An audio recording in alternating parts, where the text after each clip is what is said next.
কক্সবাজারে 154 মিলিমিটার, আর নোয়াখালীর মাঝদিঘটে 120 মিলিমিটার, আর ফেনীতে হয়েছে 35 মিলিমিটার। আজকের সকাল থেকে রাজশাহী, খুলনা, বরিশাল, ঢাকা এবং চট্টগ্রাম বিভাগে বৃষ্টিপাত হচ্ছে।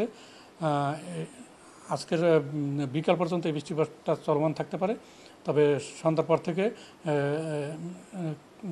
চট্টগ্রাম বিভাগ এবং বরিশাল বিভাগে বৃষ্টিপাত কমে যেতে পারে, সেই পাশাপাশি ঢাকা বিভাগেও কিছুটা কমে যেতে পারে এবং খুলনা বিভাগ কমে যেতে পারে, তবে রাজশাহী বিভাগে বৃষ্টিপাতটা আরেকটু বেশি থাকতে পারে। এরপর এই যে বৃষ্টিপাত কমে যাওয়ার পর এই অবস্থাটা আরও 1 দিন 2 দিন এই বৃষ্টিপাত কম থাকতে পারে। এরপর আবার 12 তারিখ রাত থেকে অথবা 13 তারিখ থেকে আবার বৃষ্টিপাত বাড়তে পারে। আপনারা জানেন যে এই বছরে যে জুনের মাঝামাঝি থেকেই বৃষ্টিপাত কিন্তু একটা টানা বৃষ্টিপাত রয়েছে, কারণ বঙ্গোপসাগরের যে লঘুচাপগুলো তৈরি হচ্ছে সেই লঘুচাপগুলো একটার পর একটা লঘুচাপ তৈরি হচ্ছে এবং সেই লঘুচাপগুলো পরবর্তীতে পশ্চিম দিকে অর্থাৎ ওয়েস্ট বেঙ্গল হয়ে ভারতের দিকে প্রবেশ করছে।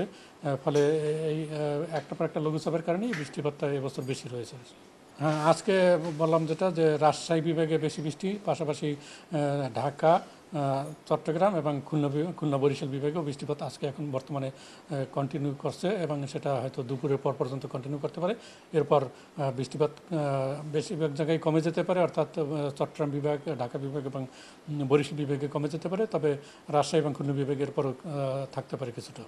সকাল থেকে বৃষ্টি হচ্ছে, তবে সেটা হয়তো ওখানেও বিকাল থেকে বৃষ্টিপাতটা কমে যেতে পারে এবং ঢাকারও একই অবস্থা, যে বিকাল থেকে বৃষ্টিপাত কমে যেতে পারে এবং তারপর 1-2 দিন বৃষ্টিপাত এই যে কমে যাবে সেই অবস্থা 1-2 দিন বলবৎ থাকতে পারে। এরপর আবার 12 তারিখ রাতে বা 13 তারিখ থেকে আবার বৃষ্টিপাত বাড়তে পারে। না, কাছাকাছি সময়ের মধ্যে তাপ প্রবাহের সম্ভাবনা নাই।